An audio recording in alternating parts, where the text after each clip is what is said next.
This happened last week and I really don't know what to do. I didn't know where else to post this or who to tell, so here we are. Firstly, one thing you should know about me is that I hate street performers. I hate the live music. I hate the comedians. I hate the juggling knives whilst jumping through a ring of fire people. Can't stand any of it. Not for me, so sue me. But having lived in Edinburgh, Scotland for the past 7 years, and never having attended the world-famous Edinburgh Fringe Festival, seemed a little wasteful. I mean, I grew up in a wee village on the Scottish borders and always dreamed of moving to Edinburgh, and it's been great. The old architecture, the rich history running through the city, and of course the magnificent castle standing on the hill in the center. But every August for those 4 weeks while Fringe Fest is going on, I will lock myself away and not be heard from. As you can tell, really fucking hate street performers. I had a wee bit of a bad experience with one when I was younger, but I won't go into it, so this year I thought I should just face my fears and get on with it. See some of the city while it's the time of year where it's most full of life. What a mistake that was. I got to Old Town, where most of the acts take place, also where some of Harry Potter was filmed, a fun fact for the non-Scots, and was immediately overwhelmed by the scene. The cobble streets and iconic buildings of the Royal Mile were littered with tourists from across the world. On top of that was the dozens of street performers that covered every spare corner of every building there was. Each of them with their hat or case or bucket or whatever they were collecting the change of the generous Scottish public with right in front of them. I took a deep breath and immersed myself in the crowd. And it was great to start with.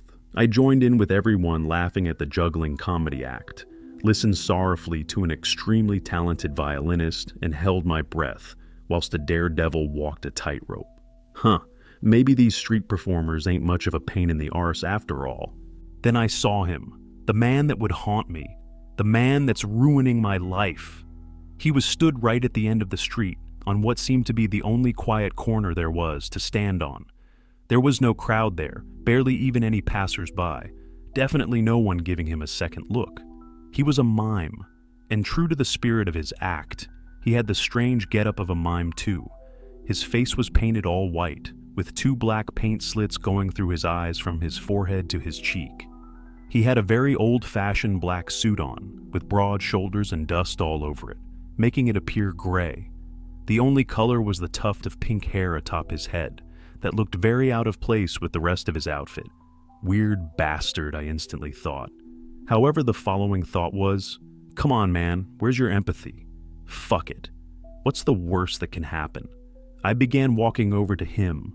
Out of sympathy more than anything, see his act had already started. He wasn't like the rest of these performers that would draw a big crowd before they began, to maximize money in their hats I'd imagine. He had started without a single person watching him.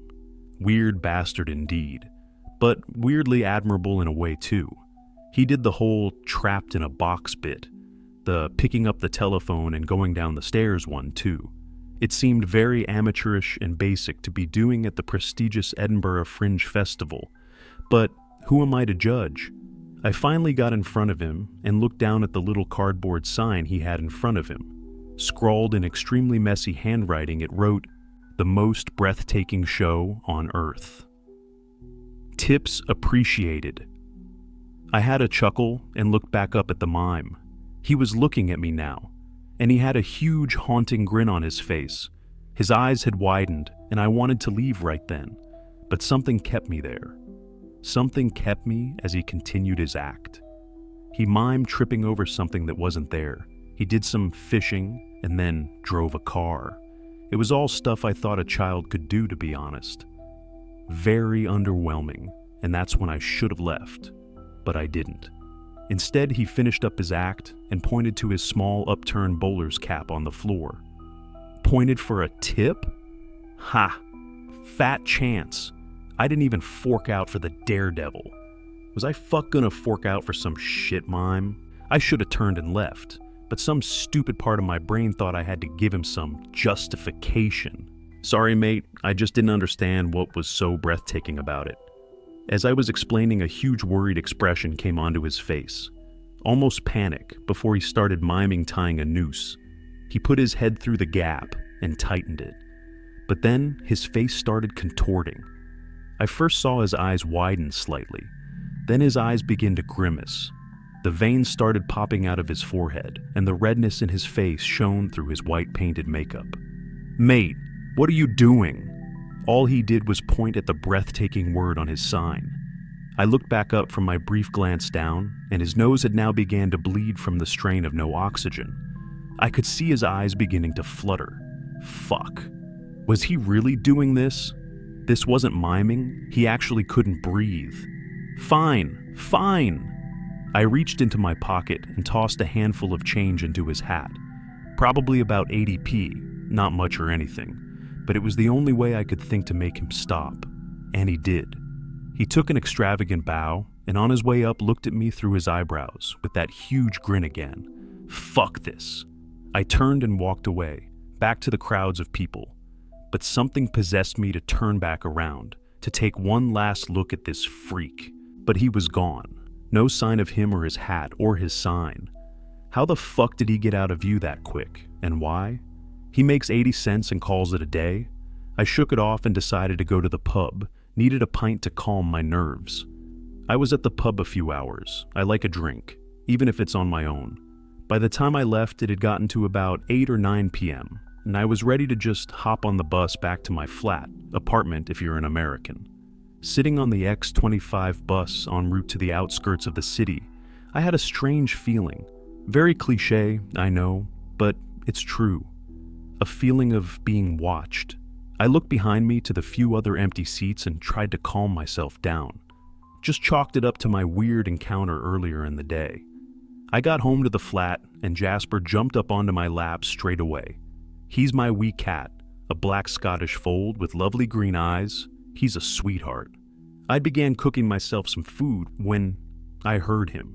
I was stood in the kitchen when I caught his reflection on the kitchen window opposite me, the mime from before. He was tiptoeing up to me in an over-exaggerated, cartoonish way. I spun round in an instant, and there he was with that same chilling grin, now stood at the door between my kitchen and living room. He raised up his right hand, covered by his white butler gloves, and gave me a small wave. I tried to spurt out some kind of insult or threat, but all that came out was a whimper. He raised up his left hand, and in a slow theatrical motion began to use it to take the white glove off of his other hand. To take the glove off of his hand and show me the stump that was underneath it, all of his fingers, severed. I froze in fear and shock, unable to act or do anything. He began the mime of how that happened, or I assume so, by raising his left hand and cutting the fingers off of his right one, letting out these inaudible screams as he did so, screams that looked so real. I looked back up to his face, and he was crying. Faint tear lines were emerging on his cheeks, leaving 2 distinct tracks on his white face. His smile still remained though, juxtaposing his teary eyes. He began to mime putting a gun to his head. He took a step towards me. He mimed himself cocking the barrel. He took another step. He opened his mouth and rested the gun in there. He took a final step towards me. He pulled the imaginary trigger. But what wasn't imaginary was his head exploding all over my kitchen walls. Blood and parts of brain everywhere. Small white bone particles even. I threw up, I'm not ashamed to admit. The rest of that night I blacked out. I knew in my head I couldn't call the police. How ridiculous would this sound? A man blew his head off with no gun, in my kitchen, just leaving the headless corpse of a mime in an old suit?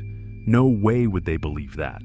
I began deep cleaning the whole kitchen. I scrubbed and got all the blood and other stuff cleaned up. I used 3 bottles of bleach and even had to splash some cologne under my nose at one point to hide the smell. What the fuck should I do with his body? I've got it dumped in an old suitcase now, but don't know what to do with it. Any suggestions would be greatly appreciated.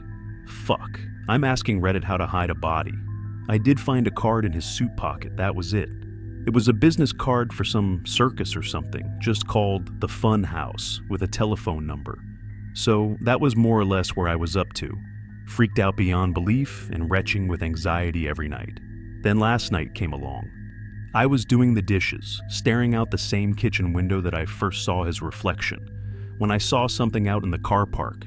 It was a quick shadow, something darted between the cars. It was when I focused my eyes, I could see more clearly. Another fucking mime, almost identical to the first one, but this one had a shaved head and small bowler hat. Same old suit though, and same makeup. But this one was dancing almost. It was like a waltz or something, using the quick movements to dart between cars, but doing it in this unmistakable dancing motion. He stopped and looked up at me, straight into my eyes. Before he took a bow, and upon looking back up, the same chilling smile on his face. I could see his yellow teeth even through the window into the dark car park. Then he mimed one last action. He pointed at his own eyes and then at me. Then he pulled a long, rusty knife from his jacket pocket and pointed that at me too.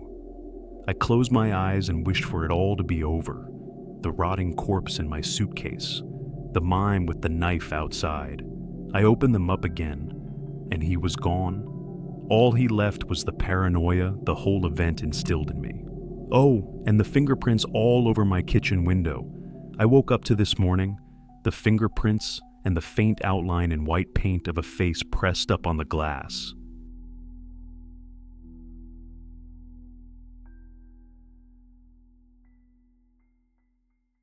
Thanks for watching. If you enjoyed this eerie tale, don't forget to like, share, and subscribe to EternalDread for more chilling stories. Special thanks to the original writer, Rukania. You can find the link to the original post in the description below. Stay tuned for more spine-tingling content.